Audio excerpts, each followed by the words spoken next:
Bonjour, je suis très content de vous rencontrer, même si c'est virtuellement. Je sais que vous êtes nombreux en présence. Et puis, je vous dis merci d'être là. Pour moi, c'est une grande joie de faire une présentation visuelle de la lettre pastorale que j'ai publiée le 19 mars dernier à l'occasion de la fête de Saint-Joseph.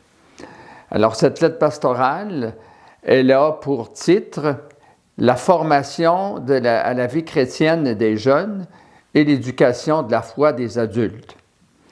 Alors, on se rappellera que cette année, on s'est donné une pause à l'occasion de la pandémie et de toutes les restrictions sanitaires. Alors, on a cru bon de profiter de la pause pour réfléchir à notre façon d'évangéliser et de présenter la foi à nos jeunes. Et puis, donc, cette lettre pastorale, je dirais, fait le point et surtout va donner des orientations. Alors, et je la dédie au patronage de Saint-Joseph, qui est le patron du Canada, et le patron de l'Église canadienne aussi, et de l'Église universelle. Saint-Joseph qui a été le gardien et le protecteur de la Sainte Famille, puis qui a contribué à transmettre la foi à Jésus, la foi juive. Alors donc, cette lettre-là, Saint-Joseph va la présenter au Seigneur et surtout va accompagner les familles dans ce processus et nous accompagner, nous autres aussi, évidemment, les principaux acteurs, les prêtres, catéchètes et toutes les autres personnes qui ont un rôle précieux et important dans l'éducation de la foi. Alors, je nous souhaite à tous et à toutes un bon visionnement et une bonne appropriation de cette lettre-là pour pouvoir ensuite la mettre en pratique. Parce qu'il ne faut pas que ça reste lettre morte. Il faut vraiment qu'après ça, on passe à l'action. Et il y aura des pistes qui seront données justement pour passer à l'action. Merci et puis bon visionnement. Tel que dit dans la présentation, voici maintenant donc le visionnement du contenu de la lettre pastorale. Formation à la vie chrétienne des jeunes et l'éducation de la foi des adultes. Cette année, comme vous le savez, le pape François a dédié cette année à Saint-Joseph pour nous le faire connaître et aimer encore plus. Et puis, donc, comme avant-propos, je m'unis à cette décision du pape pour offrir cette lettre à l'occasion de cette année, pour que Saint-Joseph nous accompagne surtout les familles, les parents, dans cette démarche. Ce qui m'habite profondément, c'est de présenter les conditions pour vivre les passages nécessaires. Il y a des passages nécessaires, comme on le verra, pour que les parents, au sein de leur famille, motivent et accompagnent leurs enfants pour qu'ils découvrent que l'amour qu'ils reçoivent est beaucoup plus grand que ce qu'ils voient et ce qu'ils connaissent. La très grande majorité des parents aiment beaucoup leurs enfants, puis ils le démontrent, mais quand les parents sont capables d'éveiller les enfants à un amour plus grand qui nous transcende, bien, c'est là que l'éveil à la foi se fait, et puis l'ouverture des cœurs pour la relation avec Dieu qui nous aime et Jésus. Donc, on confie à Saint-Joseph, on voit la belle relation entre Jésus et Joseph. C'est souhaitable que cette relation-là soit également vécue à l'intérieur de nos familles.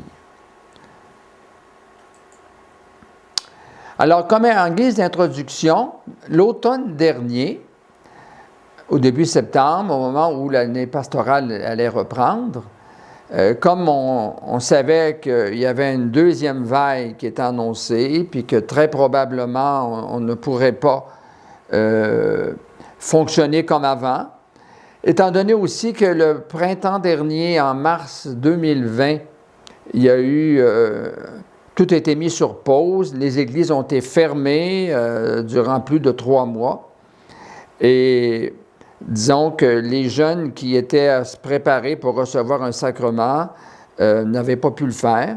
Alors, j'ai demandé que se complètent les préparations à l'un ou l'autre des sacrements.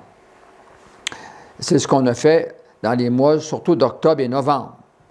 Alors, moi, personnellement, j'ai confirmé plus de 300 jeunes un peu partout dans le diocèse. Ça, c'était la première consigne donnée l'automne dernier. La deuxième, c'était de ne pas réinitier de nouveaux groupes, à cause d'abord d'une incertitude due à la pandémie, puis on voit que c'était une bonne intuition. En janvier, février jusqu'à mars dernier, encore là, on ne pouvait pas nous réunir. Et aussi, surtout, pour avoir un temps de réflexion, de discernement, pour repenser notre façon de faire la catéchèse.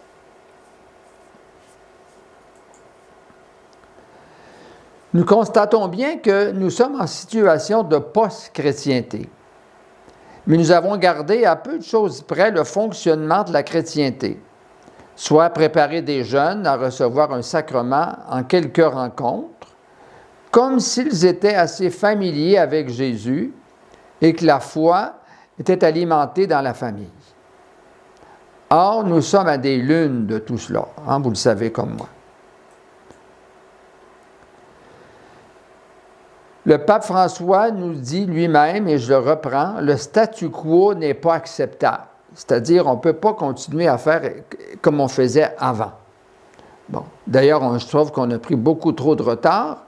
Voyez-vous, déjà en 2013, le pape François a publié le 8 décembre son exhortation « La joie de l'Évangile », qui a pour sous-titre « L'annonce de l'Évangile dans le monde d'aujourd'hui ». Alors, dans cette exhortation, le pape François dit avec beaucoup de clarté, justement, qu'il faut maintenant être missionnaire, agir comme dans un contexte, non pas de chrétienté, mais dans un contexte missionnaire. Il écrit sa lettre, c'est un programme. Donc, c'était pas à lire comme un roman ou un autre livre d'histoire. Hein? C'était un programme de pastoral et missionnaire sur lequel appuyer nos réflexions, nos orientations pastorales, nos programmes d'action et tous nos changements de structure pour plusieurs années. Et il a dit, il est nécessaire de passer d'une pastorale de simple conservation à une pastorale vraiment missionnaire. La pastorale en termes missionnaires exige d'abandonner le confortable critère pastoral du « on a toujours fait ainsi ».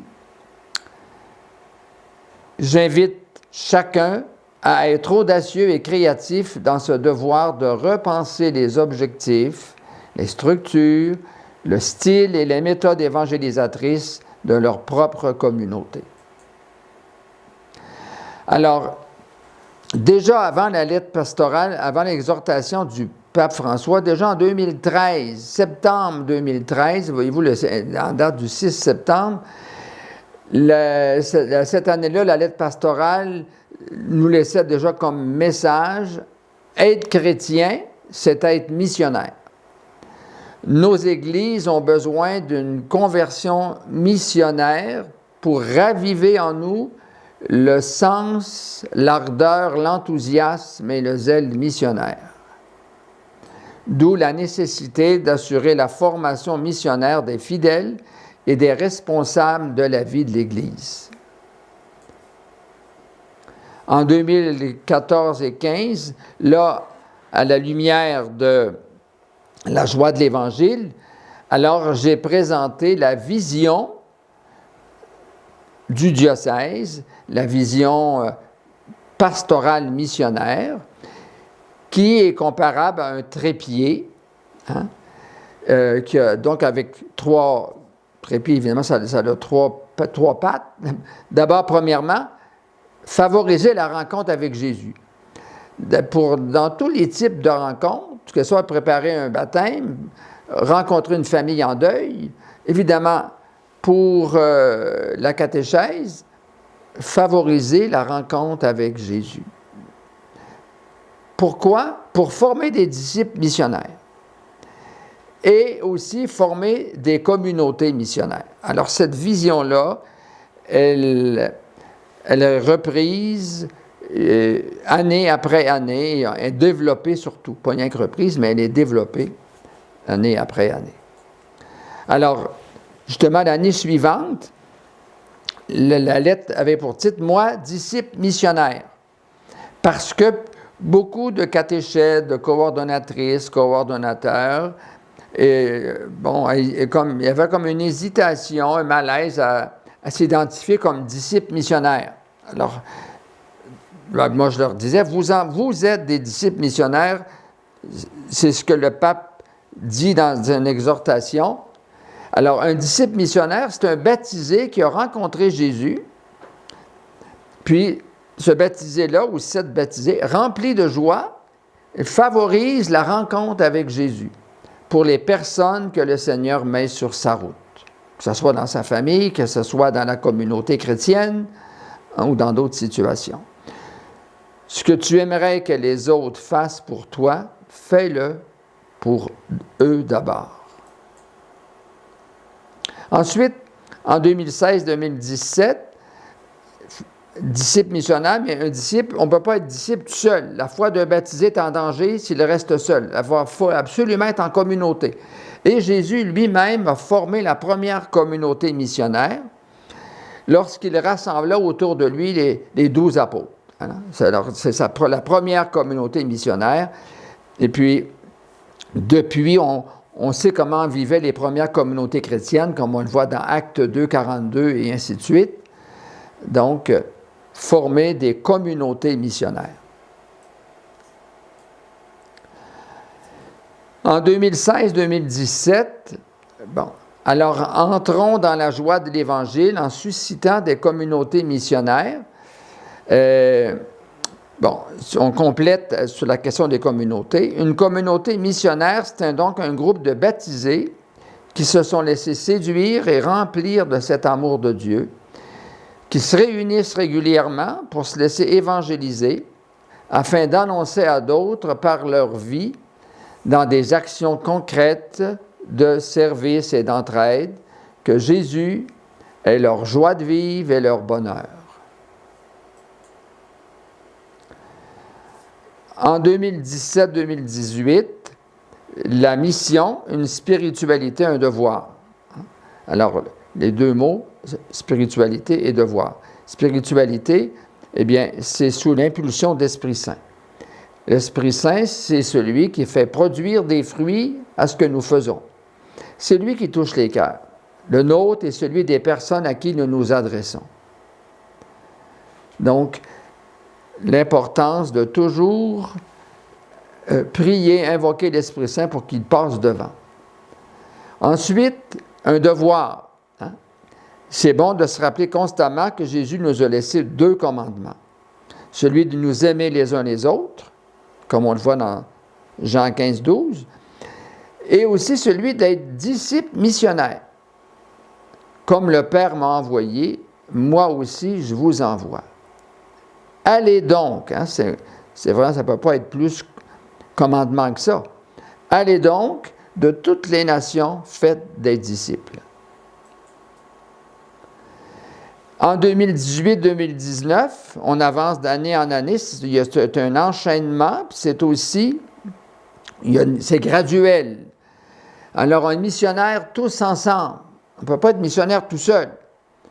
Alors, cette année-là, j'ai mis l'accent sur 3 points sur lesquels mettre beaucoup d'emphase, accorder une priorité.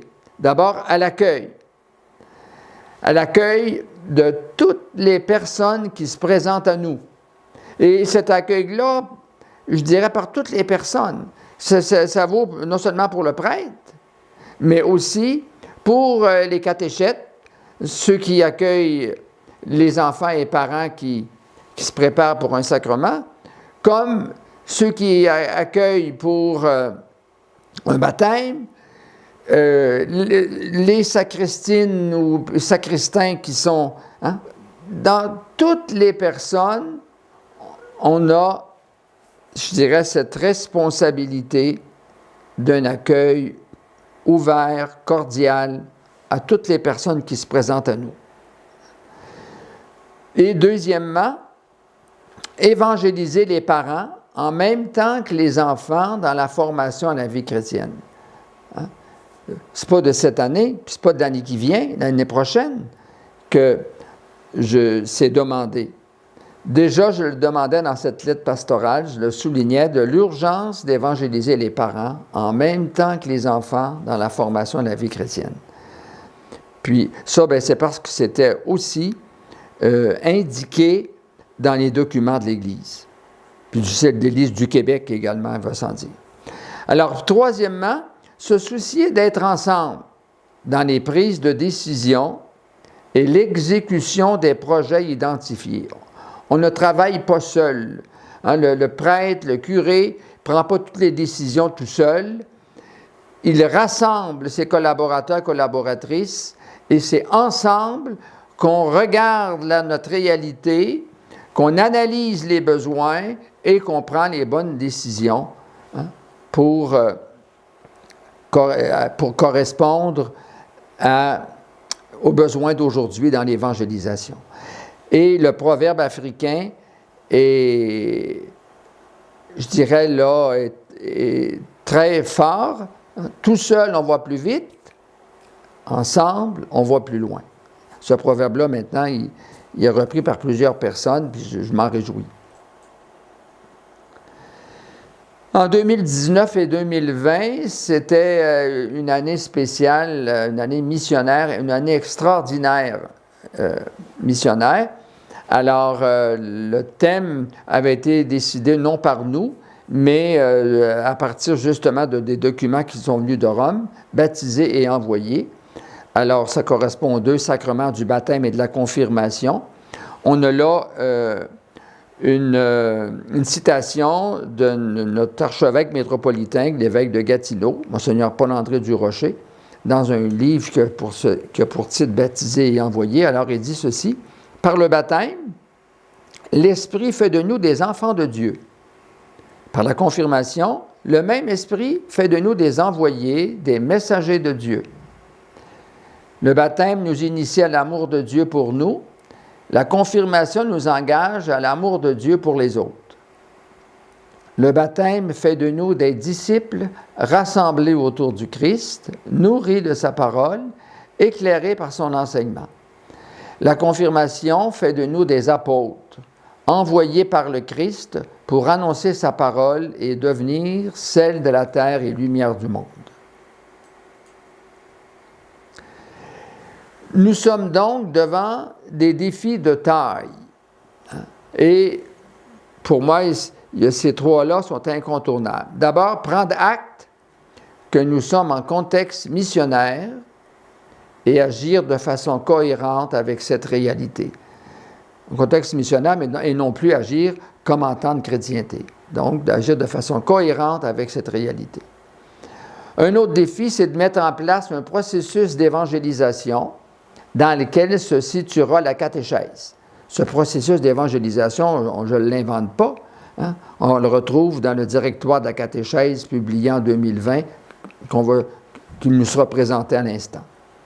Et enfin, troisième défi, élaborer du matériel pédagogique qui guidera à la fois les catéchètes et les parents. Ça aussi, c'est déjà commencé.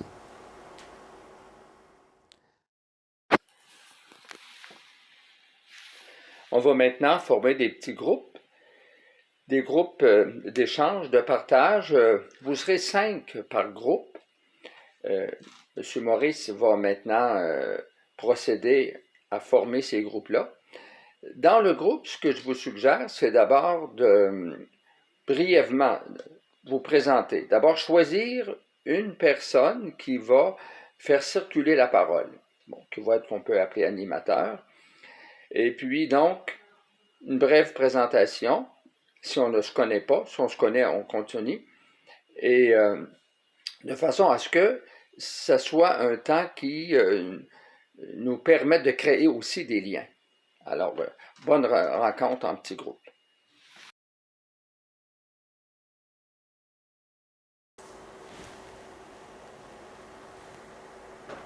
Alors, on revient. Les fondements missionnaires, de l'action missionnaire. Alors, l'initiative de l'action missionnaire ne vient pas de l'Église. Donc, elle ne vient pas d'un évêque, elle ne vient pas de moi. C'est une initiative qui vient de Dieu, puis de son insondable mystère d'amour. Dieu a tellement aimé le monde qu'il a donné son Fils unique, afin que tout homme qui croit en lui ne meure pas, mais ait la vie éternelle. Ceux qui ont participé au parcours Alpha Jeune, le dernier thème qu'on a vu justement la semaine dernière, c'était la grande histoire. Alors, cette grande histoire-là, justement, nous a situés sur l'amour de Dieu. Dieu qui est tout amour, puis Dieu qui, de toute éternité, a un projet d'amour. Et dans sa première œuvre, ça a été la création. Puis, comme les humains ont coupé la première alliance, ben Dieu a continué, lui, d'être fidèle à son projet d'amour, puis c'est là qu'il a envoyé son Fils. Et on continue. Alors, Dieu est donc le sujet et la source de l'action missionnaire, puisque c'est lui qui envoie le Fils et l'Esprit Saint. Rien ne peut faire obstacle à son amour et à sa bienveillance pour l'humanité sur laquelle il se penche en vue de panser ses plaies.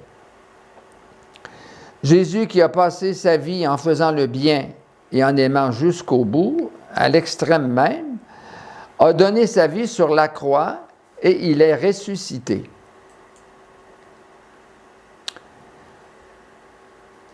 Le mandat missionnaire de Jésus ressuscité, avant son ascension, avant son retour auprès du Père, ça a été justement « Allez donc, allez de toutes les nations, faites des disciples, les baptisant au nom du Père et du Fils et du Saint-Esprit, leur apprenant à observer tout ce que je vous ai prescrit. » On trouve ça dans Saint-Luc. Et on a semblement les mêmes mots dans l'Évangile de Saint-Marc au chapitre 16.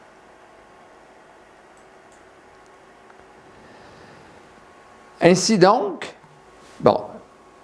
le mandat missionnaire de Jésus, au siècle dernier, il y a eu le Grand Concile Vatican II pour susciter un nouveau printemps dans l'Église. C'était une inspiration du pape Jean XXIII.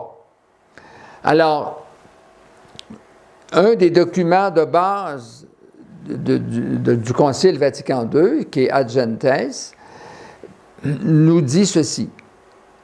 De sa nature, l'Église, durant son pèlerinage sur terre, est missionnaire, puisqu'elle-même tire son origine de la mission du Fils et de la mission du Saint-Esprit selon le dessein de Dieu le Père, repris par Jésus.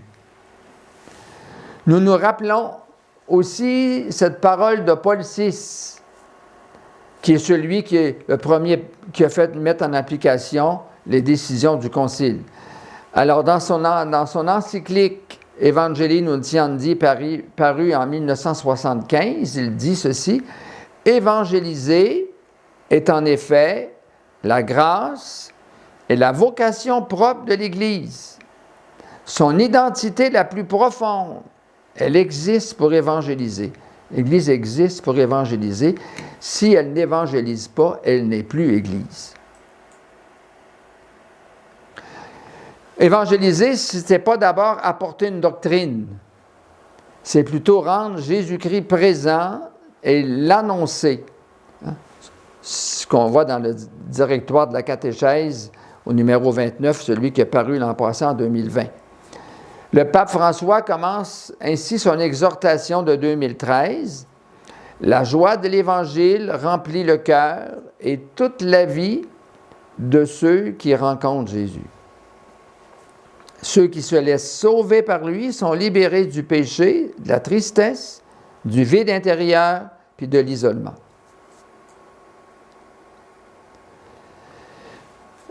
Maintenant, on arrive aux étapes du processus d'évangélisation. Alors, vous vous rendrez compte que ce qu'on vous présente là, de façon visuelle, qu'on regarde ensemble, c'est pas le texte intégral de la lettre. Vous pourrez le lire chez vous. D'ailleurs, probablement que ça a déjà été fait. Ici, on vous présente l'essentiel. Et dans les étapes du processus d'évangélisation, ce qui est au cœur, ce qui est fondamental, c'est la parole de Dieu. La parole de Dieu, elle est la base, puis le fil conducteur du processus d'évangélisation. La parole de Dieu, elle est la lumière que Dieu met sur notre route par l'Esprit Saint. Il n'y a pas d'évangélisation vraie si le nom, l'enseignement, la vie, les promesses, le règne, le mystère de Jésus de Nazareth, Fils de Dieu, ne sont pas annoncés sous diverses formes. Soit la première annonce, les différents types de catéchèse, l'homélie, la prédication, la lecture priante, également sous forme de Lectio Divina, la piété populaire et d'autres formes encore. Dans le processus d'évangélisation, il y a différentes étapes ou phases successives. Encore là, je vais être prudent dans la phase successive parce que ce n'est pas linéaire. Puis le directoire de la catéchèse le dit clairement, ce n'est pas linéaire. C'est pour ça d'ailleurs qu'on a fait, on vous présente justement quelque chose qui est circulaire. Alors, la première phase, c'est la pré-évangélisation. La deuxième, c'est la première annonce, qui est aussi le kérigme. La troisième, c'est la catéchèse. Puis la quatrième, c'est la formation continue, ce qu'on a dans la pastorale en général, puis la pastorale missionnaire. Parce que la pastorale missionnaire, c'est partie intégrante de la pastorale ordinaire. Alors, maintenant, on va voir de façon détaillée chacune de ces phases-là. La pré-évangélisation, bien évidemment, elle doit être faite par des disciples missionnaires, des personnes qui ont déjà fait la rencontre avec Jésus, puis qui vivent leur engagement de baptiser. Baptiser et confirmer. Alors, la pré-évangélisation, ça consiste à témoigner de la charité et de la solidarité, donc de ceux et celles qui ont déjà rencontré Jésus, les attitudes requises des disciples missionnaires. Donc, dans la pré-évangélisation, il y a des attitudes qu'on doit mettre, qui doivent être intégrées, assimilées. L'ouverture du cœur. On n'est pas là pour juger les personnes. Puis encore là, on ne reste pas renfermé sur soi-même. Donc, l'ouverture du cœur. L'écoute. L'écoute. La personne à qui on s'adresse ou avec qui on entre en dialogue, cette personne-là, il y a quelque chose qui l'habite. Elle a une expérience de vie. L'Esprit Saint nous a précédés. Alors, l'importance donc de l'écouter. Ensuite de ça, la capacité de dialogue et de relation réciproque. Alors, ça, ce sont des attitudes qui sont indispensables dans la pré-évangélisation. Reconnaître les signes de la présence de Dieu, il vient toujours en premier. Comme je disais tantôt, l'Esprit Saint nous précède toujours. Alors, il faut être attentif à pouvoir lire ça dans la vie des personnes qu'on dit, entre guillemets, éloignées de l'Église, mais il y en a des fois qu'ils sont, je dirais, déjà en démarche et puis ils ont déjà une ouverture à Dieu.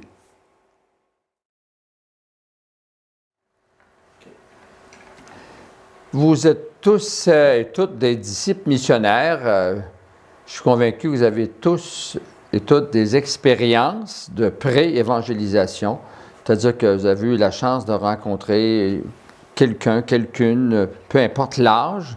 Ça peut être aussi un petit groupe de gens qui connaissent peu ou pas Jésus et que vous avez eu l'occasion je dirais, d'avoir une interaction avec eux autres. Alors, la question maintenant, on retourne pour échanger en petits groupes. Ça va être le même petit groupe là, qu'on va garder toute la soirée. Alors, la question est, chaque participant, donc chacune et chacun de vous, nomme une expérience, pas 10, là, une expérience de pré-évangélisation qu'il a réalisée.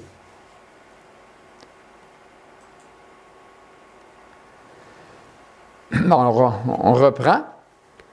Alors, on a parlé de la pré-évangélisation. Maintenant, la première annonce. La première annonce consiste à faire connaître le Kérigme, lequel est trinitaire. Ça, c'est une citation du pape François, là, dans La joie de l'Évangile, le numéro 164, comme ça apparaît au bas de l'écran. Alors, donc, le Kérigme, lequel est trinitaire. C'est lié à la Pentecôte. C'est comme une petite Pentecôte à chaque fois. C'est le feu de l'Esprit qui se donne sous forme de langue et nous fait croire en Jésus-Christ, qui par sa mort et sa résurrection nous révèle et nous communique l'infinie miséricorde du Père. Sur la bouche du catéchiste, bon, en Europe on parle de catéchiste, ici on parle de catéchète, bon, sur la bouche du catéchète revient toujours la première annonce. Toujours. Jésus-Christ t'aime. Il a donné sa vie pour te sauver. Et maintenant, il est vivant à tes côtés chaque jour pour t'éclairer, pour te fortifier, pour te libérer. Cette première annonce au Kérigme a un rôle fondamental qui doit être au centre de l'activité évangélisatrice et de tout objectif de renouveau ecclésial. Le pape François précise, quand on parle de première annonce, bon, quand nous disons que cette annonce est première, ou la première, cela ne veut pas dire qu'elle se trouve au début, puis qu'après, elle est oubliée ou remplacée par d'autres contenus qui la dépassent. Non. Elle est la première au sens qualitatif, parce qu'elle est l'annonce principale, celle que l'on doit toujours écouter de nouveau, de différentes façons, et que l'on doit toujours annoncer de nouveau durant la catéchèse, sous une forme ou une autre, à toutes ces étapes et à ces moments. Moi, quand je préside, par exemple, la confirmation ou le sacrement du baptême, tous les sacrements, quand je préside, je l'ai fait à des messes de minuit aussi, je prends le temps de faire intérioriser les personnes en répétant d'abord tout bas dans leur cœur, je suis aimé de Dieu. Ou encore, Jésus-Christ m'aime. Je suis aimé de Jésus-Christ. Jésus est mon ami. Jésus m'aime tel que je suis. Je leur fais répéter ça, pour ça souvent je leur fais dire à voix haute. Bon. Alors, parce que je suis convaincu de ce qu'on voit sous les yeux, c'est fondamental. La catéchèse, c'est une étape privilégiée du processus d'évangélisation. Elle est née du mandat missionnaire. Elle s'adresse généralement aux personnes qui ont reçu la première annonce. Donc, on ne commence pas à catéchiser tant que les personnes n'ont pas découvert qu'ils sont aimés de Dieu, qu'ils n'ont pas fait la rencontre avec Jésus. Donc, pour ça que la catéchèse, dans le processus, il y a la pré-évangélisation, il y a la première annonce, puis ensuite, il y a la catéchèse. Alors, la catéchèse, elle vise à faire résonner l'annonce de la Pâque du Christ dans le cœur de chaque homme pour que sa vie soit transformée. Parce que le kérigme, ou la première annonce, c'est Pascal. Hein? C'est tout le mystère de Jésus qui nous a aimés jusqu'à donner sa vie, qui est mort, qui est ressuscité, par la puissance de vie de Dieu et d'amour de Dieu. Alors, donc, le kérigme annonce ça, puis la catéchèse, ça nous fait approfondir ça pour arriver à la foi, puis grandir dans la foi. Une réalité dynamique et complexe au service de la parole de Dieu. En fait, la catéchèse favorise les processus d'initiation, de croissance et de maturation de la foi. C'est ce que je disais il y a un instant. C'est quoi le kérigme? Et ensuite de ça, quel est le lien entre la catéchèse et le kérigme? Alors, une fois de plus, on va s'arrêter et on va retourner en petits groupes pour échanger sur ces deux questions-là. C'est quoi le kérigme? Puis quel est le lien entre la catéchèse? Alors, comme vous venez de le dire, de partager dans vos petits groupes, alors il y a une relation intime entre le kérigme et la catéchèse. Kérigme, première annonce, puis la catéchèse. Suite à la déchristianisation dans notre société, surtout notre société québécoise, la catéchèse doit être kérigmatique, c'est-à-dire qu'elle doit chercher à approfondir le kérigme, donc basé sur Jésus, hein, qui nous a aimés jusqu'au bout dans sa mort et sa résurrection, qui est ressuscité, donc qu'il est vivant. Donc, approfondir le kérigme, le mystère pascal, pour susciter ou faire grandir la foi, tout en aidant à découvrir la beauté de l'Évangile. En vérité, tout cela interroge l'Église elle-même, appelée à redécouvrir tout d'abord l'Évangile qu'elle annonce. La nouvelle annonce de l'Évangile demande à l'Église, donc à l'Église c'est nous ça, hein, les catéchètes, les prêtres, les autres agentes de pastoral, une écoute renouvelée de l'Évangile avec ses interlocuteurs. Le pape sans cesse nous invite, nous dit, il faut s'évangéliser pour évangéliser. On pourrait dire aussi, il faut être en formation permanente. Il y a un autre élément de la catéchèse qu'on ne développera pas plus que ça, mais qui est très important, c'est la dimension sociale. Dans le directoire de la catéchèse, nous souligne l'importance de la dimension sociale de l'évangélisation. Parce que le kérigme possède un contenu inévitablement social. Bon, alors, dans l'Évangile, Jésus, par exemple, dans la parabole du bon samaritain, alors on ne peut pas dire que c'est plus social que ça, mais l'aide au prochain. Ensuite de ça, il y a Matthieu 25, « J'ai eu faim, tu m'as donné à manger, j'ai eu soif, tu m'as donné à boire, j'étais étranger, tu m'as accueilli, etc. » Maintenant, on progresse dans la lettre pastorale et puis dans la formation. Alors, la formation continue est prise en charge en très grande partie par ce que l'on nomme habituellement la pastorale. Hein? C'est le quatrième élément ou la quatrième phase du processus d'évangélisation. Hein? Alors, la pastorale, elle se réalise pour l'essentiel à travers la vie ordinaire d'une communauté. Les célébrations liturgiques, les homélies, l'animation de la vie communautaire, l'accompagnement personnel, la présence au milieu. C'est ce qu'on a fait traditionnellement dans nos paroisses. On faisait ça déjà avant Vatican II, puis qu'on continue de faire encore. Mais il y a la dimension missionnaire maintenant qui est ajoutée, comme on va le voir maintenant. Alors, le pape actuel nous invite sans cesse à passer d'une pastorale de simple conservation à une pastorale vraiment missionnaire. Et son expression constante, c'est l'Église en sortie. Puis il a défini, l'Église en sortie, c'est la communauté des disciples missionnaires qui prennent l'initiative, qui s'impliquent, qui accompagnent, qui fructifient et qui fêtent. Il y a là 5 verbes. Il y a 5 verbes qui résument l'ensemble des activités qu'on doit mettre en place dans nos communautés chrétiennes pour qu'elles soient vivantes, dynamiques.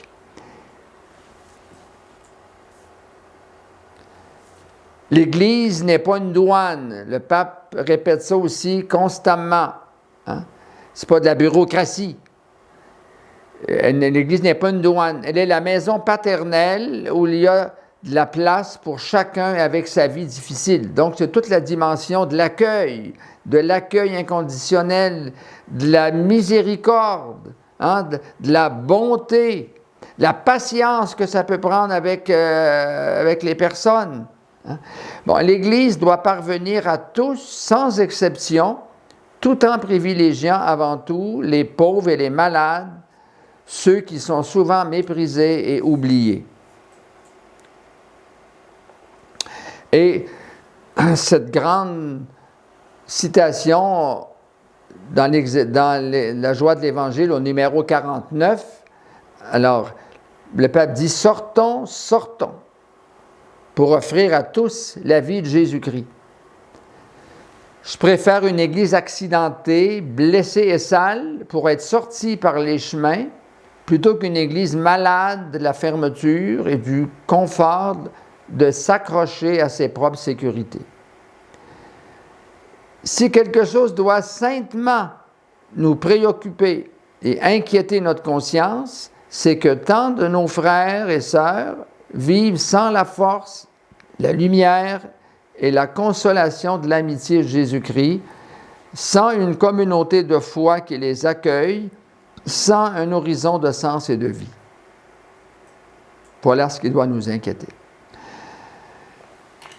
Bon, maintenant, on reprend. On a parlé du catéchuménat, on a parlé des étapes du processus d'évangélisation. Maintenant, on va voir la dimension catéchuménale que doit avoir notre catéchèse, entre autres. Bon, le catéchuménat, c'est une pratique qui remonte au début de l'Église. Il s'adressait à des adultes récemment convertis, non baptisés.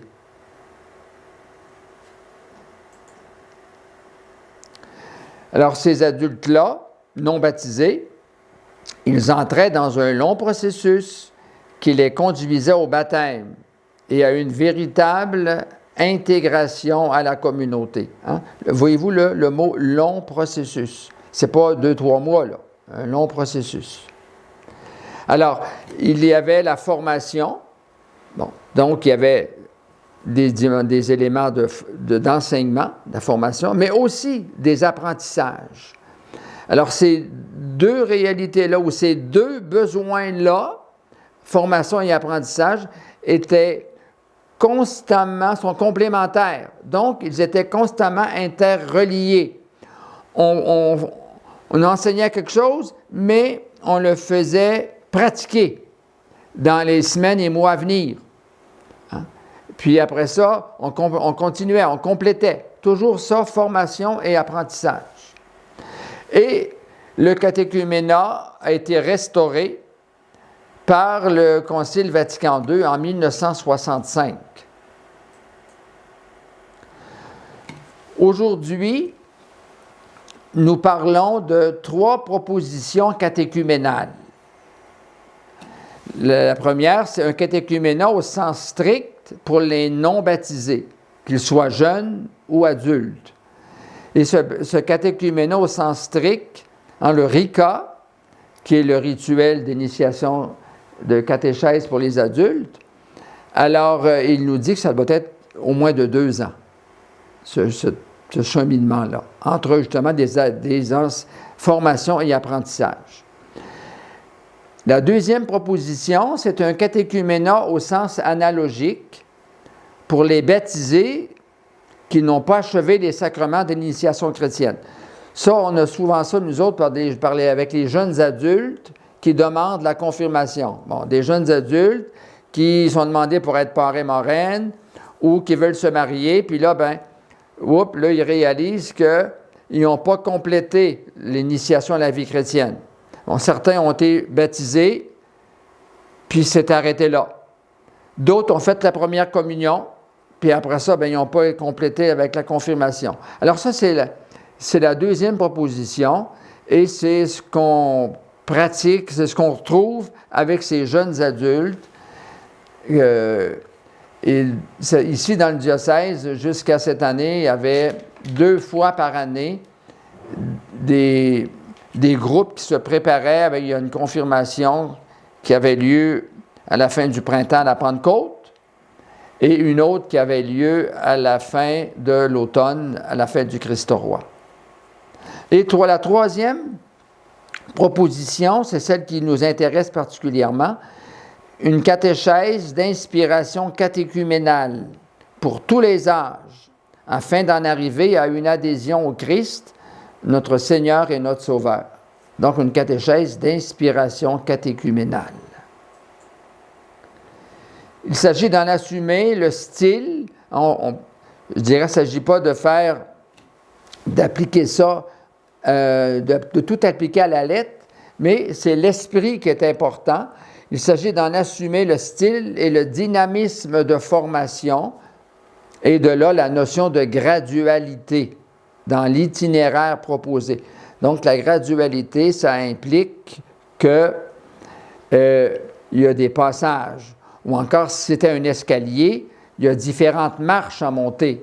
Alors, s'il y a 7 marches à monter, quand on était à la première, on n'est pas à la 5e. Puis quand on est à la 3e, on n'est pas encore à la 7e. Hein? Il y a une gradualité.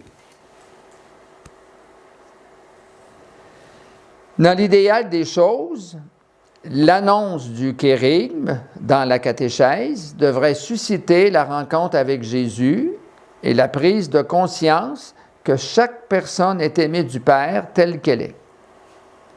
Puis en complémentarité, le mode catéchuménal devrait donner les fruits suivants. Donc,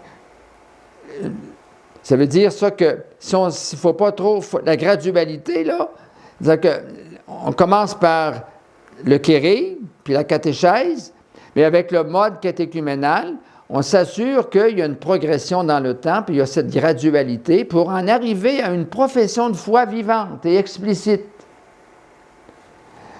Un esprit missionnaire, développer l'esprit missionnaire chez les jeunes ou jeunes adultes qui reçoivent un sacrement. Une ouverture aux autres dans un esprit de service et de solidarité. Et enfin, le besoin de la communauté. Alors, quand nos jeunes arrivent à la confirmation, peu importe l'âge, tous ces éléments-là, ils devraient avoir intégré ça dans leur vie. Mais ça, c'est l'idéal, vous allez me dire. C'est vrai. Mais vas-tu penser qu'au moins qu'il peut y en avoir quelques-uns? Hein? Besoin de la communauté, entre autres. Hein? Et puis l'esprit missionnaire. Le service, la solidarité à pratiquer. C'est ça, pratiquer l'Évangile. Aimer comme Jésus. Bon, alors pour en arriver à cette démarche, une catéchèse d'inspiration catéchuménale, il y a des indispensables conversions à faire qui nous attendent. Alors, M. Denis Petitclerc, c'est un ami personnel que je connais très bien, avec qui j'ai travaillé. Alors, il est membre de l'équipe diocésaine de pastorale pour l'archidiocèse de Québec. Alors, il affirme ceci: on a 2 passages à faire dans l'éducation de la foi. Et voici lesquels. Le premier passage, c'est de passer d'une présentation du Christ et des Écritures, enfin, ça c'est un peu les enseignements traditionnels, à passer à une rencontre du Christ et une expérience avec lui. Donc, ce n'est pas tout de présenter du contenu. Il faut favoriser, comme on disait tout à l'heure, la rencontre avec Jésus, la rencontre avec le Christ, une expérience avec lui. Donc, passer de la mentalité du faire catéchèse à une attitude où on accompagne la personne sur le chemin de sa rencontre du Christ. Le deuxième passage, passer d'une catéchèse auprès des enfants axée sur la sacramentalisation à une catéchèse pour tous les âges de la vie, avec une option préférentielle pour l'éducation de la foi des adultes. Une option préférentielle pour l'éducation de la foi des adultes.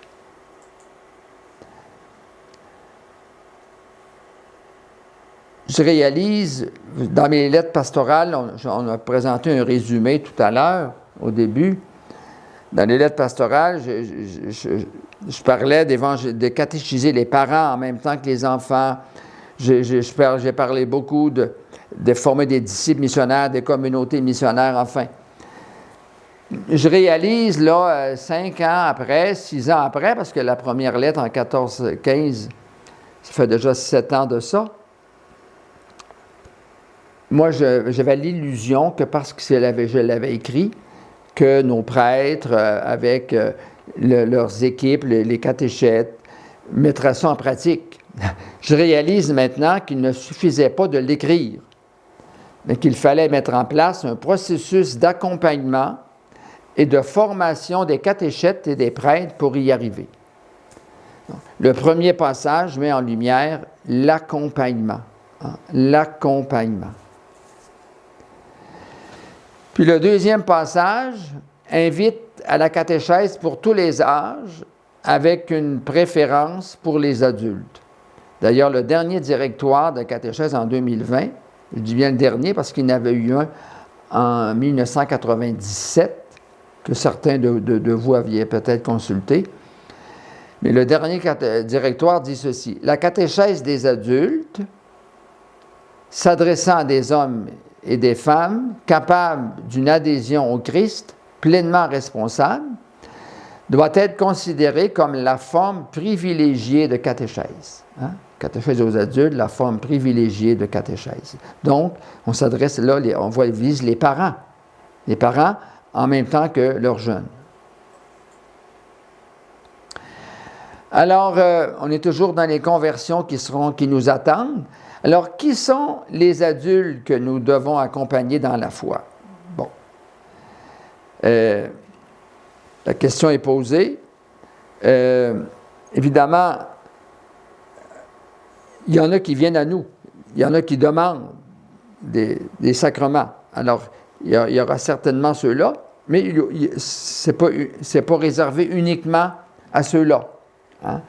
Alors, la deuxième question, seront-ils disposés à consacrer le temps nécessaire pour se laisser évangéliser?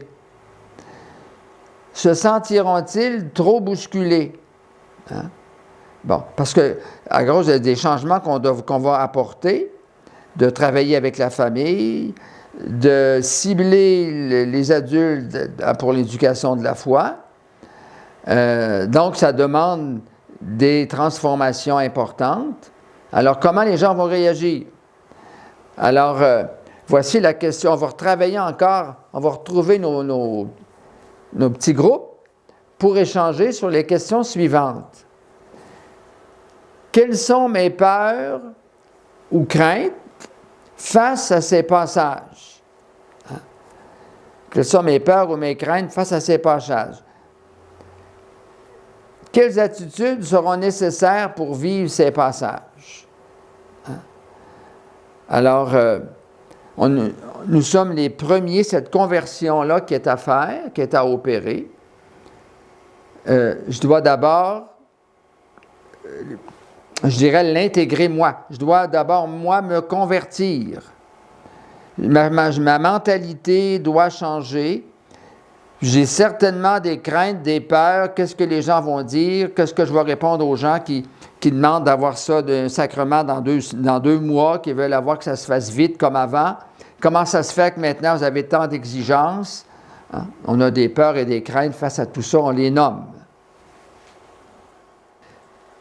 Alors, ces changements à apporter, évidemment, cette catéchèse d'inspiration catéchuménale, bon, nous bousculera, mais elle peut être vécue comme une opportunité de rencontre et de dialogue entre familles et acteurs pastoraux, c'est-à-dire les prêtres, catéchètes, tous les agents de pastoral, donc qui évidemment qui incluent les coordonnateurs et coordonnatrices. 2 apprentissages prioritaires devront être faits. L'apprentissage au dialogue. Apprentissage au dialogue. Hein? Dans le dialogue, je ne cherche pas à imposer mes idées, mais j'écoute. Dans le dialogue, il y a une dimension d'écoute qui est indispensable, sinon c'est un monologue. Donc, apprentissage au dialogue, ça veut dire apprentissage à l'écoute. Puis quand l'autre parle, je laisse résonner en moi ce qui l'habite, ce qu'il pense, sa réalité. Puis là, je réagis, mais toujours dans le respect. Toujours dans le respect. Donc, apprentissage au dialogue, à l'écoute. Et apprentissage à relire à l'intérieur de notre tradition spirituelle ce qui arrive aux enfants, aux adolescents, aux jeunes et aux parents. Quelle belle opportunité aurons-nous de faire de la famille le lieu de catéchèse. Donc, c'est la famille qui va devenir le lieu de la catéchèse, soit de transmettre l'Évangile en l'enracinant dans un ensemble de valeurs humaines. La foi doit s'enraciner dans des expériences humaines et il revient aux parents de veiller à la complémentarité entre le naturel et le spirituel. Notre rôle à nous, comme Église, c'est-à-dire comme agent de pastoral, notre rôle, ce sera de guider les parents, guider les familles, les accompagner, les guider, les accompagner, puis de les encourager. Les encourager. Nous avancerons à la lumière de la parole de Dieu. Elle sera au cœur de toutes les démarches que nous avons prévues. Maintenant, on arrive à la force de la formation. La catéchèse, sous l'angle kérygmatique et missionnaire, nécessite l'application d'une pédagogie d'initiation inspirée de l'itinéraire catéchuménal, répondant avec une sagesse toute pastorale à la pluralité des situations. DC, là, c'est le directoire de la catéchèse, numéro 65. Alors, de la formation, la force de la formation, bon, cette année, en 2021, à cause justement, on a profité ici au diocèse d'Amos, on a profité de la pause et puis de toutes les restrictions qui étaient faites par la santé publique pour donner de la formation sur le plan virtuel. On se servait énormément de l'Internet, donc le programme Zoom. Il y a eu le programme suivant, Embarquer dans l'Église du Québec. Bon, je l'ai laissé là parce que c'est un programme qui a été préparé par l'Université Saint-Paul d'Ottawa pour les agents de pastoral qui sont venus de l'extérieur. Donc, nous autres, ici, on a 10 personnes qui ont suivi cette formation-là, par des professionnels, des spécialistes. L'objectif de ça, c'était d'aider les personnes qui arrivent de l'extérieur à connaître l'histoire de l'Église au Québec, de connaître la culture québécoise, le tournant social qu'il y a eu au Québec avec la Révolution tranquille, etc. Et puis comment l'Église a avancé d'après le Concile. Bon, alors donc, embarquer dans l'Église du Québec, cette formation-là, que je disais qu'il y a 8 prêtres qui l'ont suivi, 8 venus d'Afrique, 6 venus d'Afrique et 2 venus de la Colombie. Et puis il y a Nelson qui est diacre de transition, et aussi Enrique qui est l'assistant coordinateur de pastoral qui a suivi cette formation-là. Ensuite, il y a eu le parcours Alpha jeune. On était à 43. Plusieurs d'entre vous l'avaient suivi. Ils viennent de terminer là, le 22 avril dernier. Ensuite de ça, il y a eu l'introduction à l'hybride en pastoral avec Mme Isabelle Correa. Ça a été 6 heures de formation, encore là, très profitable, très apprécié, mais qui est à compléter. Alors, il y a des demandes pour approfondir. Ensuite de ça, la formation qui va se donner par Mme Sophie Tremblay, qui va commencer la semaine prochaine, mardi, pour 6 mardis consécutifs, à partir du 4 mai. Alors, accompagner les familles sur les chemins de la foi dans un esprit missionnaire. Alors, si vous n'êtes pas encore inscrit à cette formation-là, il est encore le temps, mais c'est urgent de vous inscrire pour cette formation-là. Puis si vous réalisez que dans votre paroisse, des personnes directement impliquées dans l'éducation de la foi ou dans la catéchèse, qui ne sont pas inscrites, bien, motivez-les à s'inscrire. Parce qu'autrement, il va y avoir des conflits quand on va arriver au mois d'août, septembre, parce que vous voudrez faire le passage nécessaire, puis eux autres, ils vont vouloir rester dans le passé. Donc, la formation, la force de la formation, puis il faut envisager de plus en plus d'être en formation permanente.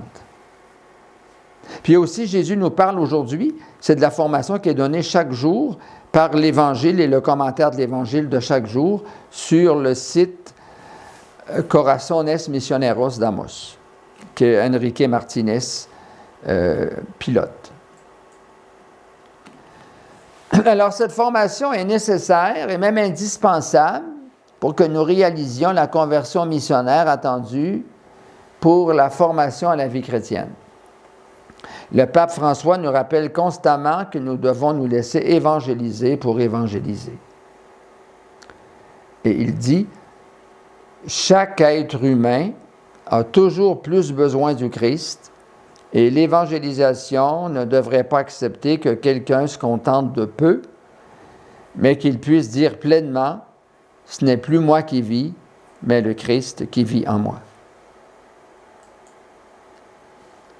Ainsi, sous l'action de l'Esprit Saint, l'œuvre de formation agit comme une transformation de la personne qui intériorise de manière existentielle le message évangélique, de sorte que celui-ci puisse être lumière et orientation pour sa vie et pour sa mission en Église. Encore là, ça vient du directoire de la catéchèse. Nous arrivons à la conclusion et orientation pour notre diocèse. Alors, en conclusion, vous êtes certainement conscient qu'au Québec, nous sommes dans un contexte missionnaire. Cela implique que nous ne pouvons plus faire comme avant. Dans nos activités pastorales et particulièrement lorsque nous arrivent des demandes pour recevoir les sacrements, surtout ceux de l'initiation à la vie chrétienne.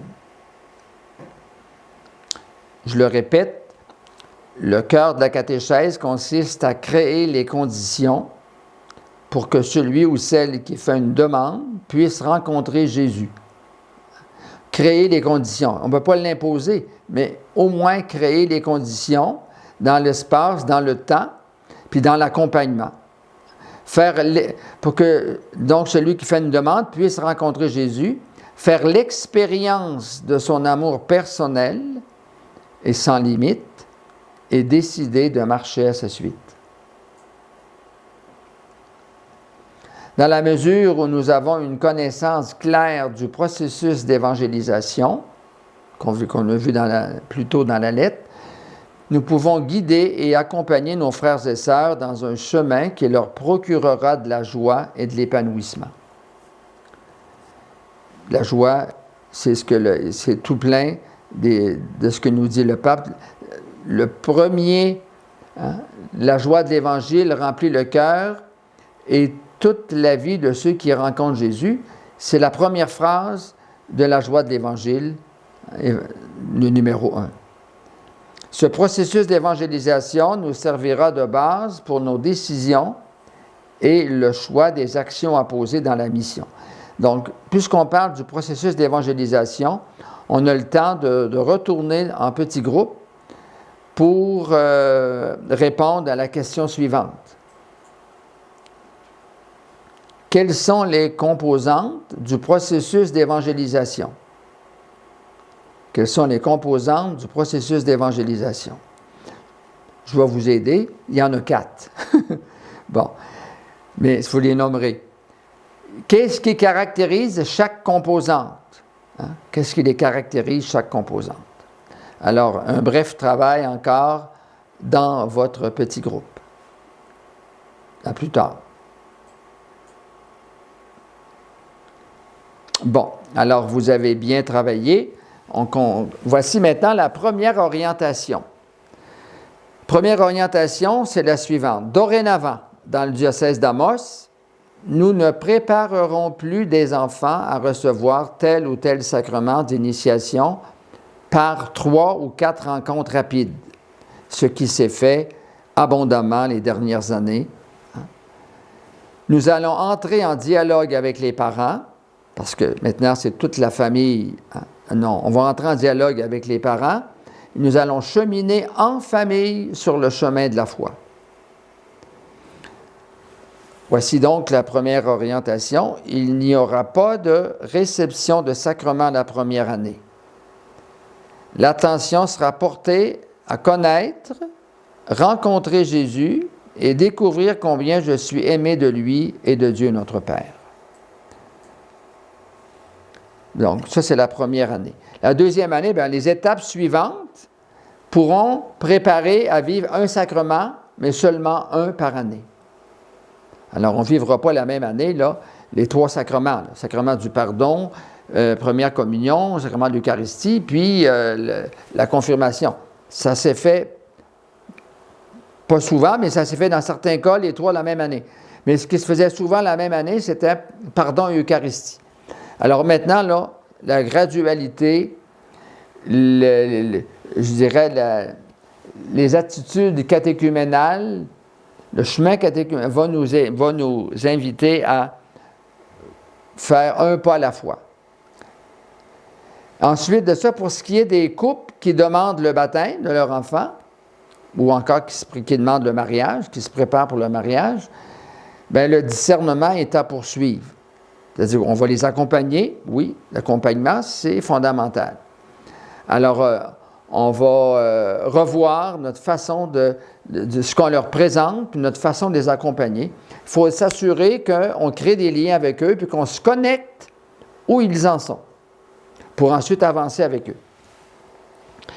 Bon, donc la priorité sera donnée à l'accompagnement, la recherche de sens. Quel sens ça fait pour eux de se marier à l'Église, ou encore de faire baptiser leur enfant. Puis de l'engagement. Si on fait baptiser notre enfant, bien, on s'engage, il y a un engagement. Ensuite de ça, une autre question à se poser, c'est quelle sera la part de la communauté? Ça ne doit pas se faire en dehors de la communauté.